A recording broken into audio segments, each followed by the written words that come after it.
안녕하세요. 연년생 아들, 딸 키우고 있는 30대 여자입니다. 신우 때문에 이렇게 사연도 다 적어보내게 되었네요. 남편과는 학교 선후배 사이로 알고 지내다 각자가 사회생활을 시작하게 되면서 연애를 시작하게 되었습니다. 그 뒤로 4년간의 연애 끝에 결국 결혼을 하게 되었고요. 거의 10년간 인연의 결실이 맺어지게 된 것이었죠. 그만큼 오랜 인연이었다 보니 서로 눈빛만 봐도 무슨 생각을 하고 있는지 알 만큼 서로에 대해 속속들이 알고 있다고 생각했는데 남편은 잘 알았어도 남편한테 이런 정신나간 신우가 있는 줄은 생각도 못했죠. 저희가 결혼하면서 친정집에서 저희 신혼집을 해주셨어요. 반면에 시댁에서는 그 어떤 도움도 받지 못했죠. 그때 당시 시댁 상황이 여의치가 않았거든요. 원래 양가 형편이 거의 같다고 봐도 무방할 정도로 비슷했는데 저희 결혼 이야기 나오기 1년 전부터 해서 시매부가 하던 사업이 급격하게 안 좋아지기 시작했고 결국 그 사업 살리겠다고 시부모님 노후자금의 집까지 담보 잡아 시매부한테 투자를 하셨다고 합니다. 그 액수가 자그마치 6억이나 되었다고 해요. 그거 아니었다고 저희가 시댁에서 6억을 지원받을 수 있던 건 아니었겠지만 남편 말에 의하면 적어도 1억 정도는 지원받아 올 수 있겠다는 게 저희들 생각이었거든요. 남편 말이 그 돈이 뭐 눈안에 가지라고 준 것도 아니고 사업 다시 자리 잡고 그러면 갚을 돈이니 그 돈은 나중에 다시 이야기해보는 걸로 하면 어떻겠냐고 나와서 그렇게 하기로 했어요. 어차피 시부모님 주머니 탈탈 털어봐야 단돈 1원도 나올 곳이 없는 걸 알았는데 자식들 결혼한다고 시댁에서 빚을 또 져서라도 똑같은 돈을 해와야 한다고 주장할 수도 없는 노릇이었으니까요. 시부모님도 당시에는 일단 급한 불부터 끄고 보자며 돈에 관한 이야기를 최대한 피하는 눈치였는데 그때는 그저 경제적인 사정이 여의치 않은 걸 저한테 보이고 싶지 않아서 말을 대충 줄인 거라 그렇게 생각하고 넘어갔습니다. 친정에서 집을 해주겠다고 한 것도 그런 저희 상황을 알고 나서 저희 부모님이 먼저 제안을 해주셨던 거고요. 저희가 직장 생활한 지 몇 년 되었다고 해서 결혼 비용에 집까지 해결할 만큼 넉넉하게 돈을 모아놓은 상황은 아니었거든요.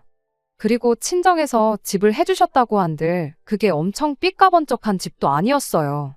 그냥 투자 목적으로 재개발 수요를 노리고 오래전에 사놓은 아파트가 있는데 당장 재개발을 하는 것도 아니고 못해도 10년은 더 걸려야지 그 주변 일대가 활성화가 될 거라면서 일단 그 집에서 살 수 있게 여건을 마련해 주셨을 뿐. 그 집을 저희 가지라고 주신 것도 아니다 보니 시댁에서 돈 한 푼 안 해줬다고 해서 그게 불공평하네 만에 따질 것도 없었습니다. 저희 계획은 거기서 열심히 아끼고 모아서 시댁이 어느 정도 경제적인 여유를 되찾았을 때쯤 그때 가서 양가 지원을 얼마나마 받아서 이사를 나갈 계획이었죠. 그런데 신혼집 문제가 해결된 걸 가지고 시댁에서 먼저 이야기가 나왔습니다. 솔직히 저희가 살 곳이 해결되었다 뿐이지 집이 생긴 건 아니다 보니 예단이나 예물 같은 허례허식은 최대한 생략을 하고 싶었어요.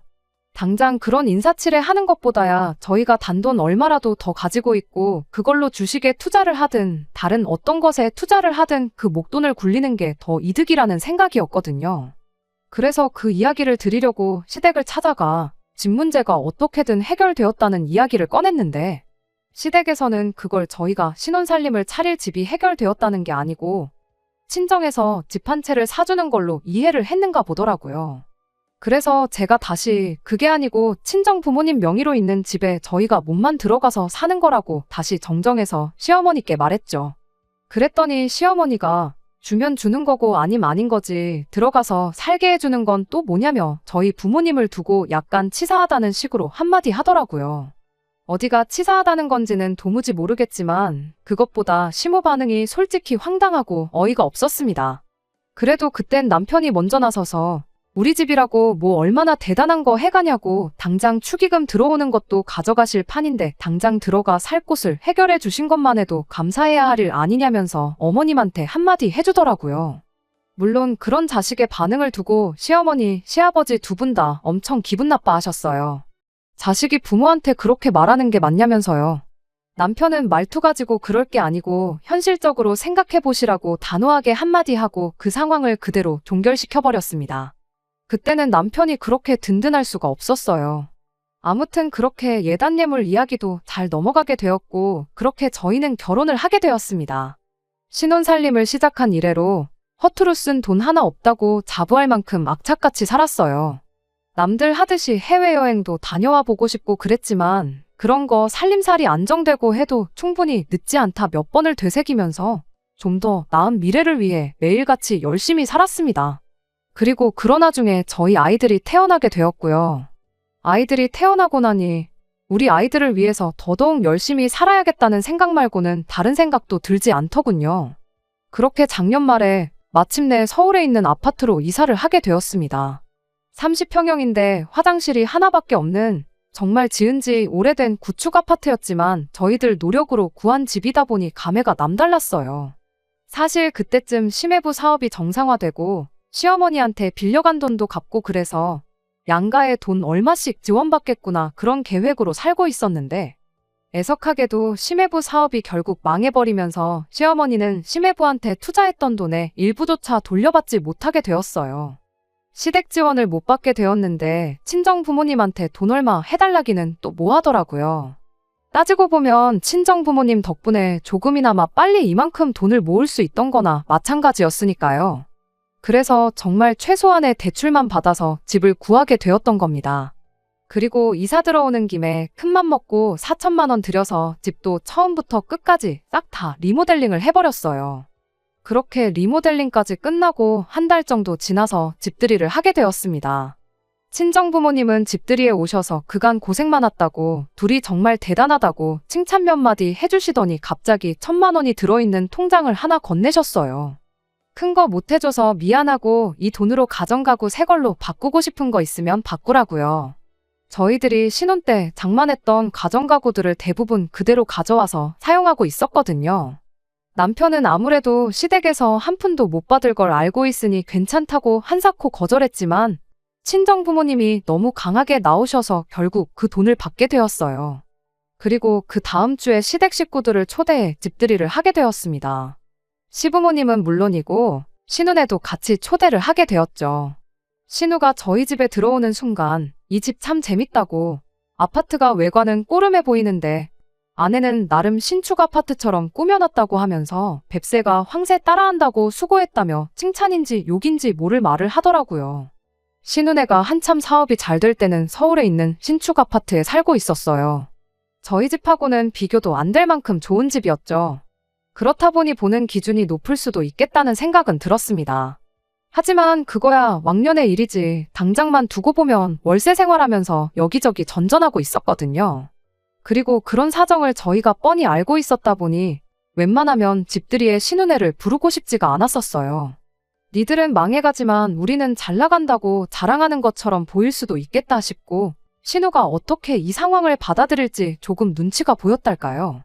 그런데 칭찬인 듯 욕인 듯 집을 평가하는 그 반응을 보니 당장은 상황이 어려울지라도 우리가 집을 샀다는 사실이 그닥 부럽지는 않은가 보다 그런 생각이 들고 다행이구나 싶더군요. 그래서 신우의 애매한 평가에 그냥 적당히 웃어넘기고 말았습니다. 그런데 알고 보니 신우가 저희 집을 우습게 본 게 아니고 진짜 부러워했던 모양이더라고요. 그도 그럴게 당장 방 한 개 딸린 월세집에서 심해부랑 10살 먹은 딸하고 같이 지내는 것도 모자라 시부모님도 같이 모시고 살고 있었거든요. 집들이 이후 그전까지 저희랑은 거의 연락도 없이 지내던 신우가 저한테 자주 연락을 해왔어요. 시조카가 우리 아이들을 너무 보고 싶어 한다면서요. 저희 애들이 그때 2살, 3살이었는데 10살 먹은 시조카에 비하면 한참 어리기도 했고 막상 집들이 때 시조카가 저희 애들을 이뻐하는 느낌은 하나도 없었거든요. 그때는 그저 시조카가 좁아터진 집이 얼마나 싫었으면 말을 그렇게 하면서까지 우리 집에 놀러오고 싶다고 할까 그런 생각이었습니다. 오히려 부모님, 그러니까 신우랑 심해부가 상처받지 않게 애들 보고 싶다고 돌려 말을 하는 게 애가 참 어른스럽구나 하는 생각까지 들었어요. 신우네가 좋아서라기보단 어린 시조카가 불쌍한 마음에 자주 놀러오시라 했죠. 이렇게 된 지금에 와서 다시 생각해보면 그런 저의 어줍잖은 배려가 화근이 되었다면 화근이 되었겠다고 할 수도 있겠네요. 처음에는 저희 집에 올 때마다 주스라도 하나 사들고 오면서 미안한 기색을 보였던 신우가 그렇게 저희 집에 찾아오기 시작한 지 반년쯤 지났을 때는 그냥 자기 집 드나들듯 시도 때도 없이 저희 집에 찾아오고 그랬거든요. 심지어 저희 이사한 지 얼마 지나지 않아서 신우네가 이사를 하게 되었는데 마침 지역이 저희 새로 이사한 집 근처였어요. 걸어서 25분 거리밖에 되지 않았다 보니까 신우가 마음만 먹으면 아무 때나 올 수 있는 거리가 되면서 그나마 멀리 살 적에는 한 달에 2번 오던 신우가 그냥 틈만 나면 동네 주민회관 드나들듯 오기 시작하게 된 것이었습니다. 처음에는 시조카가 집이 오죽 답답했으면 그랬겠냐고 오고 싶을 때 오라고 했던 건데 언젠가부터는 시조카를 데리고 오기는커녕 신우만 혼자서 저희 집에 찾아오기 시작한 게 더 문제였지요. 실은 시조카가 집에 있는 게 답답했던 게 아니고 신우가 좁은 집에 있는 게 답답했던 거였던 거죠. 신우가 그렇게 혼자 저희 집에 와서 하는 일이라곤 커피 머신으로 커피 한 잔 내려놓고 저희 집 냉장고에 있는 간식거리들 꺼내 먹는 게 일이었어요. 그거 다 끝나면 소파에 들어누워서 여름에는 에어컨 빵빵 틀어놓고 TV 보고 보일러 빵빵하게 틀어놓고 낮잠 자고 그러는 게 일이었습니다. 커피가 없으면 저한테 전화해서 커피 사놓는 걸 깜빡했나봐 뭐라 하고 군것질거리가 없으면 집에 먹을 게 하나도 없다고 뭐라 하고 맨 처음 올 때 주스 같은 거 몇 번 사온 거 말고는 자기 돈으로 뭐 하나 사가지고 오는 일이 한 번 없었죠. 간식거리 같은 것도 솔직히 신우 먹으라고 채워놓는 게 아니고 시조카가 같이 올 때를 대비해서 몇 개 마련해 놓은 거였어요. 그런데 시조카는 오지도 않고 신우 혼자 와서 다 해치우는 걸 보니 참 염치가 없어도 저렇게 없을 수가 있나 싶었죠. 그리고 언젠가부터 그런 신우를 제가 견딜 수가 없었어요. 아이들은 어린이집에 있고 저희는 출근해 있어서 빈집인데 무슨 상관이냐 따진다면 뭐라고 해야 할지는 모르겠는데 싫은데 그냥 싫은 거지 꼭 이유가 있을 필요는 없잖아요. 결국 참다 못한 제가 남편더러 신우 좀 우리 집에 못 오게 하면 안 되느냐고 한마디 했어요. 신우가 우리 몰래 퍼먹는 간식이며 커피값도 무시 못하겠고 신우 혼자 있는 집에 에어컨이며 보일러며 왜 그렇게 틀어대는지 솔직히 관리비도 신우 없으면 10만 원은 더 아껴 쓸 것 같다고요. 그제서야 남편이 진작에 눈치채지 못해서 미안하다며 신우 일은 자기가 확실하게 정리해 놓겠다고 저한테 다짐을 하더라고요. 그렇게 남편을 믿고 남편한테 모든 걸 맡겨놓았죠. 남편이 그러겠다 했으니 최대한 빨리 이 상황이 일단락될 거라 믿어 의심치 않았습니다. 그런데 이 일을 가지고 시부모님한테서 생각지도 못한 이야기를 듣게 될 줄은 생각도 못했어요. 시부모님이 웬일로 저희 집에 다 오시겠다고 하길래 그러시라고 했죠. 가까운 거리였지만 남편 시켜서 댁까지 가서 두 분 모셔오라고까지 했어요. 이윽고 남편이 두 분을 모시고 집에 돌아왔어요. 두 분 거실에 앉을 자리 마련해드리고 차 한 잔 내오겠다고 하고 주방으로 들어갔지요. 남편한테 눈빛으로 사인을 보냈더니 단번에 딱 알아듣고는 저를 도와주겠다고 하고 주방으로 따라 들어왔고요. 그런데 두 분이 갑자기 무슨 일로 오신 거냐고 작은 목소리로 물었더니 남편이 자기도 모르겠다는 표정으로 어깨만 들썩하고 말더라고요. 두 분 들어올 때도 평소랑 다르게 분위기가 많이 다운되어 있던 상태여서 그때부터는 무슨 일 때문에 오셨나 나름 걱정이 되기 시작했지요. 이윽고 준비된 차를 내오고 저도 자리에 같이 앉았어요. 두 분 표정이 계속 어두운 걸 보니 뭐 좋은 일은 아니겠다는 촉이 퍼뜩 오기는 했습니다. 그래서 먼저 이야기 꺼내실 때까지 그냥 기다리고만 있었죠. 아니나 다를까 먼저 어머님이 입을 여셨어요. 신우에 대한 이야기를 꺼내더라고요. 솔직히 신우 우리 집 좀 그만 오게 해달라고 한 지가 얼마 지나지 않았던 시기였다 보니 마음속으로 설마 신우 때문에 오셨나 하는 생각은 갖고 있었거든요. 설마 아니겠지 했는데 정말 신우 이야기가 시어머니 입에서 나와버리니까 본론을 듣기도 전인데 머리가 복잡해지기 시작했습니다. 왜 신우를 못 오게 하느냐, 남매끼리 그래서 쓰겠냐 하면서 다시 신우를 우리 집에 자유롭게 드나들게 하라는 말을 꺼내면 어떻게 거절을 해야 하나 싶었는데 시어머니가 꺼내온 이야기는 단순하게 신우 좀 오게 해주라는 말이 차라리 나았겠다 싶었을 만큼 제 상상을 까마득하게 뛰어넘는 주제의 이야기였어요. 시어머니 말에 의하면 시매부가 그렇게 사고를 쳐놓고도 온 가족들 모르게 주식과 코인에 손을 대고 있었답니다. 그간 시부모님 노후 자금에 집까지 날려먹고 나서 그래도 나름 자기 때문에 이렇게 된 거 책임을 지겠다고 두 분 모시고 살면서 월세를 전전해가며 돈 되는 일이라면 정말 가리지 않고 하던 그런 사람이었거든요. 그런 책임감이나 생활력 같은 걸 저희도 나름 대단하게 여겼는데 그나마 그 힘든 와중에 벌면서 모아놓은 돈을 다 날려먹었나 봐요. 주식을 투자로 했어야 하는데 심해부는 그때 눈에 뵈는 게 없었는지 마치 도박을 하듯이 여기저기 돈을 빌려다가 계속해서 투자랍시고 코인이며 주식을 끊어내지 못했던 거죠. 그런데 그나마 재기해보겠다고 힘들게 모아놓은 돈까지 다 날리게 돼버리니 심해부가 갑자기 모든 걸 다 포기해버렸다는 겁니다. 당장 일도 나가지 않고 어쩌다 돈이라도 조금 생기면 생기는 대로 다시 코인으로 불려보겠다고 핸드폰만 붙들고 있고 그런 상황이라네요. 그래서 지금 당장 월세도 내지 못하는 상황이 되었다는 거예요. 그나마 두 분 없는 형편에 연금 나오는 게 있어서 그걸로 생활을 하고 있는데 이제는 더 이상 생활이 안 되는 상황이라면서요. 그러니까 그동안 신우가 이 꼴 저 꼴 보기 싫어서 저희 집에 그렇게 드나들면서 현실 도피를 했던 거라고 해요. 적어도 여기 있으면 남편이 핸드폰만 들여다보면서 아무것도 안 하는 꼴을 안 봐도 되었으니까 말이에요. 신우 사정이 딱한 것도 알겠고 현재 시댁이 어떻게 돌아가는지도 다 알겠는데 뭐하러 저희한테 이런 이야기를 다 꺼내시는가 했더니 시어머니가 이렇게 말을 하더군요. 여지껏 니들한테 돈 한 푼 해준 게 없었으니 최대한 내 선에서 니들 신경 안 쓰이게 하려고 노력했다만 이제 당신이 할 수 있는 건 여기까지인 것 같다고요. 지난 몇 년간 할 수 있는 만큼 했고 이제는 더는 못하겠으니 그렇게 알라시며 신우네를 저희 집에 살게 해달라는 소리를 하는 겁니다. 말인즉슨 당신들은 연금 나오는 게 있으니 적어도 저희들한테는 손을 안 벌리고 당신들끼리 살겠다는 거죠. 대신 신우네까진 더 이상 책임을 져줄 수 없게 생겼으니 신우네를 저희 집에 합가시키겠다는 소리였어요.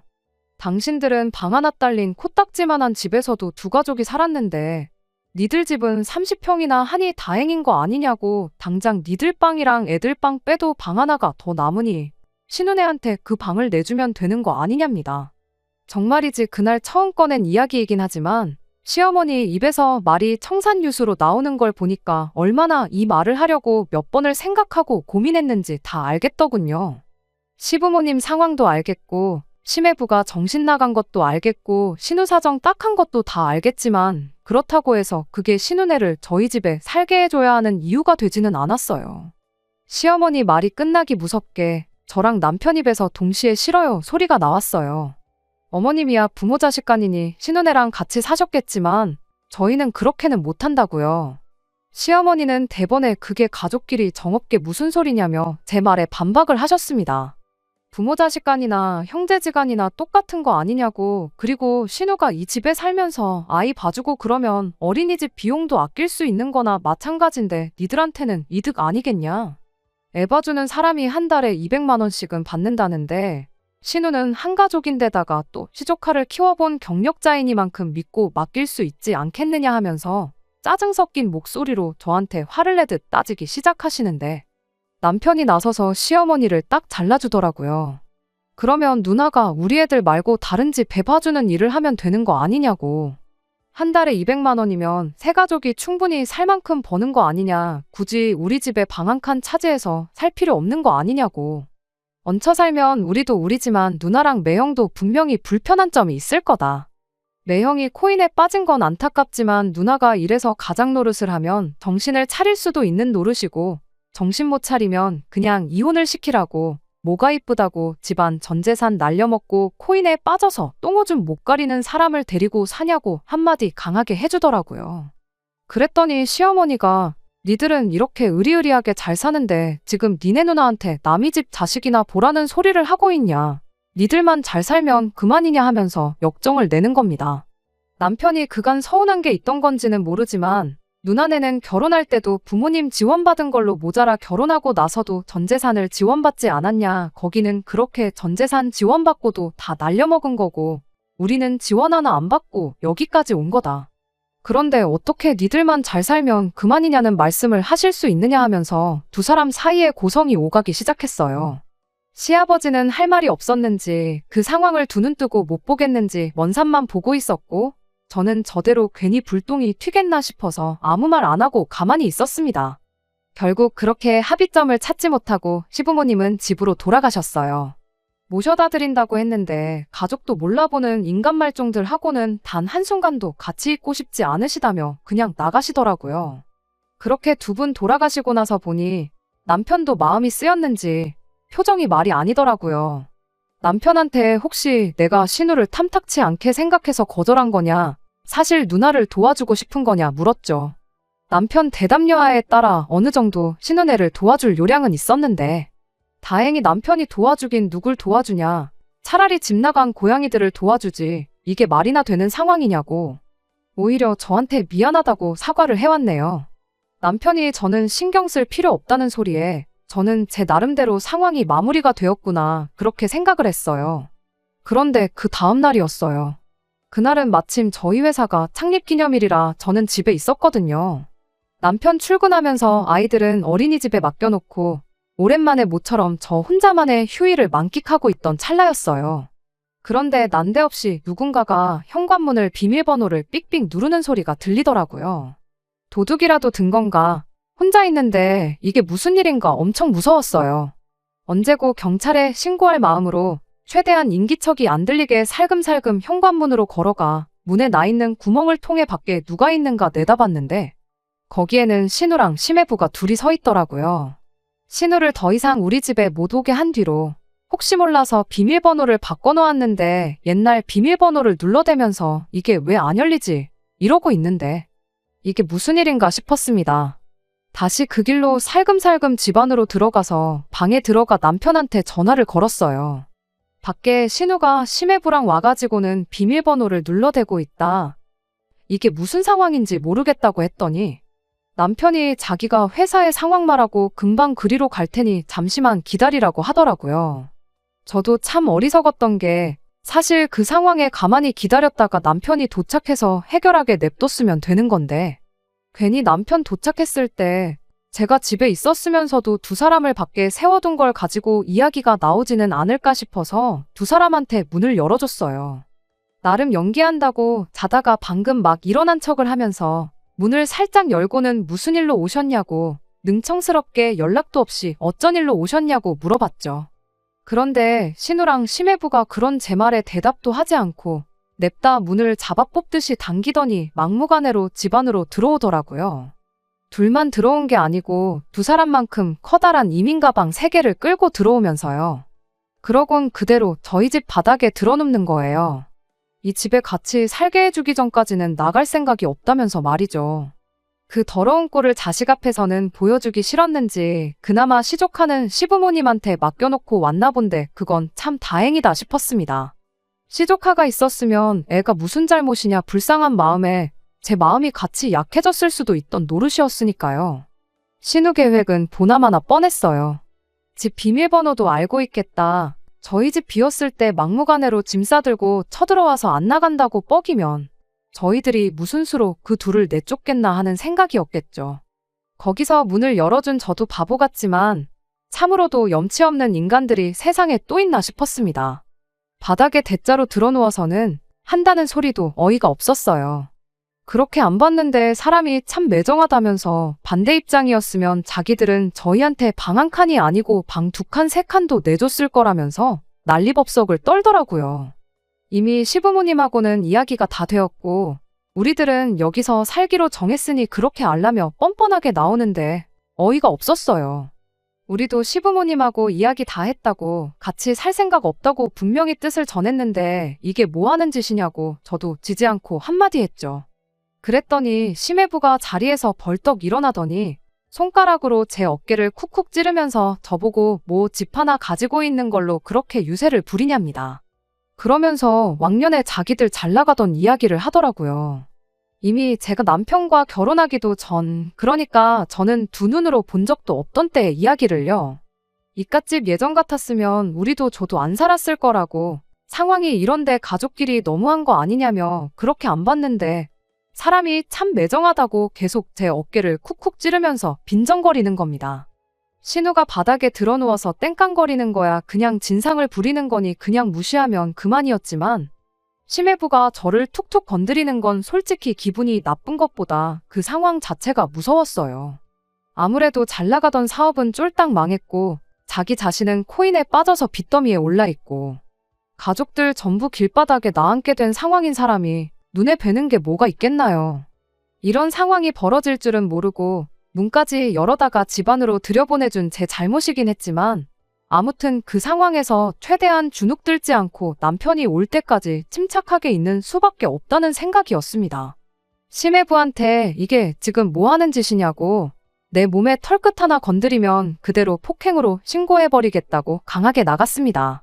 그랬더니 심해부가 손가락으로 어깨 좀 밀었다고 무슨 폭행이냐, 가족끼리 무슨 신고냐 하면서 아주 어깨 동무라도 한 번 하면 목 졸랐다고 하고 다니겠네 하면서 계속 빈정거리더라고요.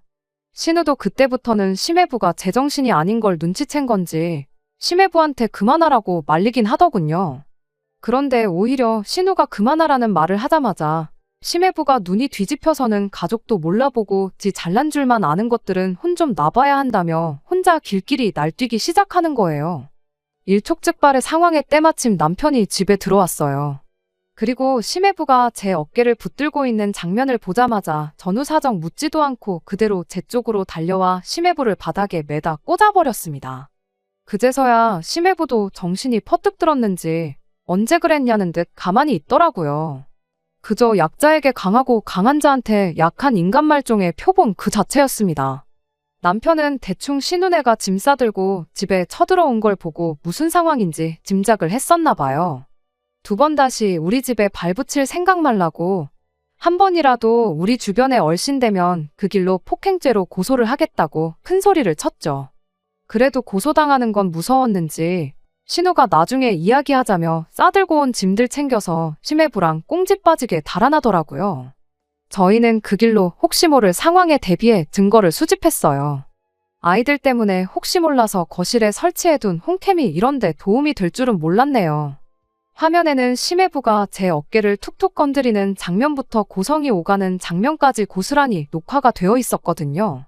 그렇게 며칠 지나서 이번에는 시부모님이 다시 저희 집에 찾아왔어요. 심해부는 제정신이 아니라고 판단한 건지 딱 신우만 데리고 왔죠.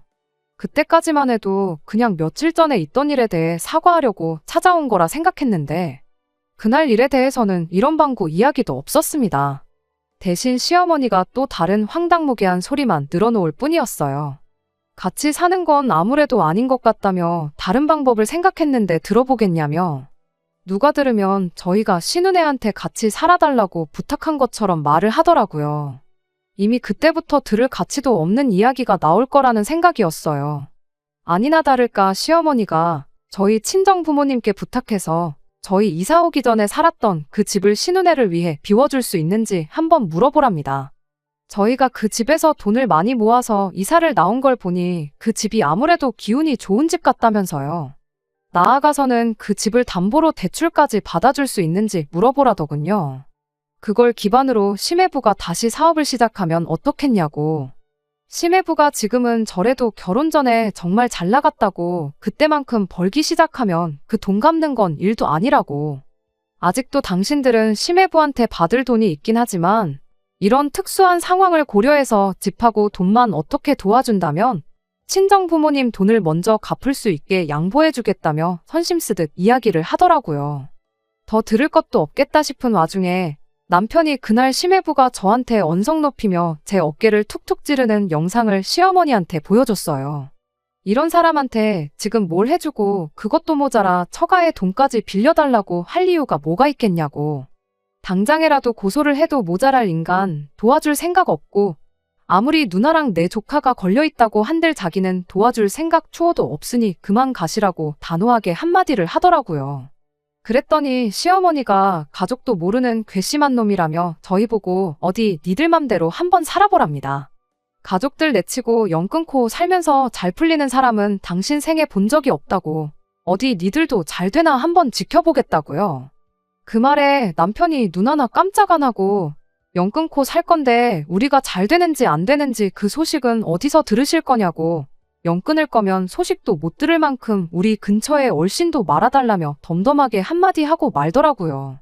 신우는 행여나 심해부를 진짜로 고소할까봐 걱정이 되었는지 딱히 아무 말도 안 하고 있다가 연 끊는다는 말에도 남편이 꿈쩍도 안 하자 글렀다 싶었는지 시부모님 모시고 집을 나갔어요. 그렇게 시댁 식구들과 연 끊고 지낸 지가 벌써 반년이 다 되어갑니다. 그간 남편이 제게 말은 안 했지만 그간 신우며 시부모님한테 맺힌 게 많았었나 봐요. 하지만 그래도 가족이라고 나름 걱정은 되는 듯 보이지만 제 앞에서 내색 한번 안 하고 있는 게 고마우면서도 미안할 따름이네요. 며칠 전에 시조카가 혼자서 저희 집에 찾아왔었어요. 오히려 그날에 일이 전화위복이 된 건지 심해부도 정신을 차린 건지 다시 일을 나가기 시작했다 하고 신우도 무슨 일을 하는지는 정확히 모르겠지만 일을 하고 있다고 하네요. 결국 자식이라고 시부모님이랑 같이 한 집에 지내고 있다고 하고요. 아이러니하게도 시어머니 말과는 반대로 이렇게 연 끊고 지내게 되니 오히려 그쪽 집은 정신 차리고 잘 지내게 된 것 같아 보였어요. 어린 시조카 보면 왠지 마음이 짠해져서 도와주고 싶은 마음도 들었지만 여기서 저희가 괜히 오지랖 부릴 필요는 없다고 생각해서 그냥 시조카 필요할 만한 거 몇 개 사서 챙겨주고 집으로 돌려보냈습니다. 괜히 여지를 줬다가 잘하려고 노력하는 사람들도 헛물키게 만들까 싶어서 말이죠. 연 끊고 지내고 있기는 하지만 아무쪼록 신우네가 어린 시조카를 위해서라도 정신 차리고 다시 제대로 된 인생을 살았으면 하네요. 기회가 된다면 그때는 시댁 식구들과 화해를 할 수도 있을 것 같아요. 그때까지 제가 해야 할 일은 그저 저와 아이들을 위해 가족들하고 등을 지는 길을 선택한 남편의 옆자리를 묵묵히 지켜주는 것 말고는 없는 것 같네요. 끝까지 들어주셔서 감사합니다.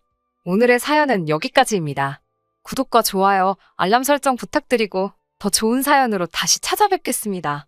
감사합니다.